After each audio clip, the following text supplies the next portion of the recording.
Halo, kembali lagi bersama saya Aldian Saputra Sudianto, NIM 17B10042. Pada video kali ini saya akan menjawab pertanyaan Pak Greg dari video pertama, yakni jelaskan profil kebencian menggunakan 5W1H. Nah, buat apa yang menyebabkan kebencian itu?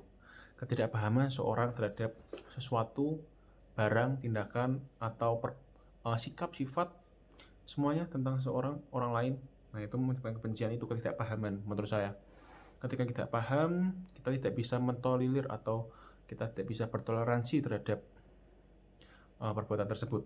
Nah, kemudian untuk kemudian who, when, and where, itu bisa siapa saja, kapan saja, dan di mana saja. Bisa di lingkungan keluarga, kita bisa membenci, bisa di lingkungan teman terdekat, apabila ada sesuatu trigger perbuatan yang tidak kita senangi, kemudian kita dapat membenci. Nah, kemudian bagaimana sih kita mengatasi kebencian itu? Menurut saya cara mengatasinya dengan kita bisa mencoba memahami, bertoleransi terhadap perbuatan seorang. Ketika kita memahami, kita tahu kenapa dia mengatakan seperti itu, kita berbuat seperti itu, kita bisa agree to disagree. Dan kemudian untuk pertanyaan kedua, kebiasaannya harus dilakukan agar manusia tidak dikuasai kebencian dengan pemahaman. Dengan pemahaman kita bisa memahami perasaan orang lain, kita bisa mencoba untuk ketika ada perbuatan yang tidak menyenangkan, kita bisa bertanya atau kita coba memahami kenapa seorang berbuat seperti itu, berkata seperti itu. Nah, kita dengan pemahaman kita bisa mentoleransi, kemudian kita bisa mengurangi kebencian kita. Kemudian bagaimana manusia hidup damai meskipun ia harus berinteraksi dengan manusia lain agar tidak memiliki kebencian. Karena menurut video ini, kebencian itu seperti virus yang dapat menular dan tinggal di tubuh kita. Seperti virus corona ini, kita masih di tubuh kita tapi tidak aktif. Nah, gitu. Oke, dengan bagaimana caranya? Dengan bertoleransi. Kembali lagi bertoleransi, agree to disagree. Jadi kita tidak perlu setuju dengan pendapat orang lain, tidak perlu setuju dengan perbuatan atau sikap orang lain, tetapi kita bisa bertoleransi. Oke, untuk video yang kedua, yakni pertanyaannya, bagaimana cara membentuk jati diri manusia yang solutif bukan disintegratif? Nah, untuk pertanyaan ini, kita harus membiasakan untuk membaca, memahami banyak pengetahuan, ide-ide tentang semua orang, tentang buku-buku yang dianggap memberikan sesuatu manfaat, seperti ketika ada masalah kita harus bisa memberikan solusi, tidak hanya menyalahkan. Nah, solusi itu berdasarkan pengetahuan yang kita punya, bukan hanya asal memberikan solusi tetapi tidak ada dasar pengetahuannya.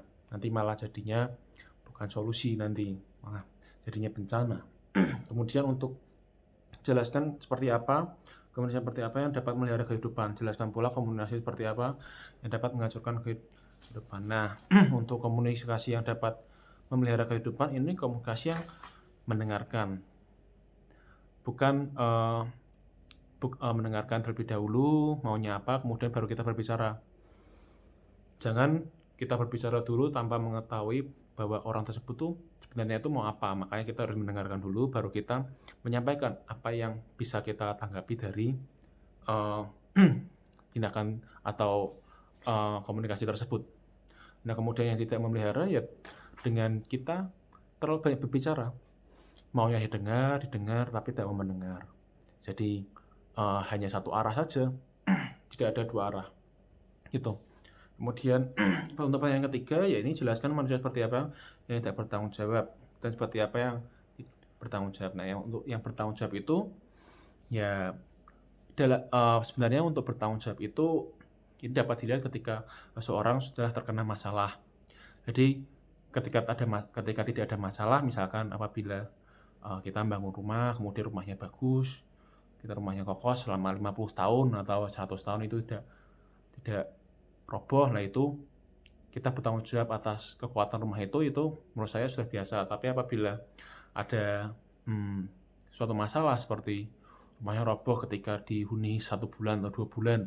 Nah itu ketika orang itu mau bertanggung jawab tanpa diinvestigasi oleh polisi itu menurut saya bertanggung jawab dan mau mengganti kerusakan. Nah itu menurut saya bertanggung jawab. Bukan ketika kita harus mengakui prestasi kita mengakui berarti itu bertanggung jawab, itu bukan menurut saya, tetapi ketika ada masalah dan kita mau mengakui apa kesalahan kita dan bertanggung jawab atas kesalahan kita, itu yang menurut saya bertanggung jawab. Berikut jawaban saya, terima kasih. Selamat malam.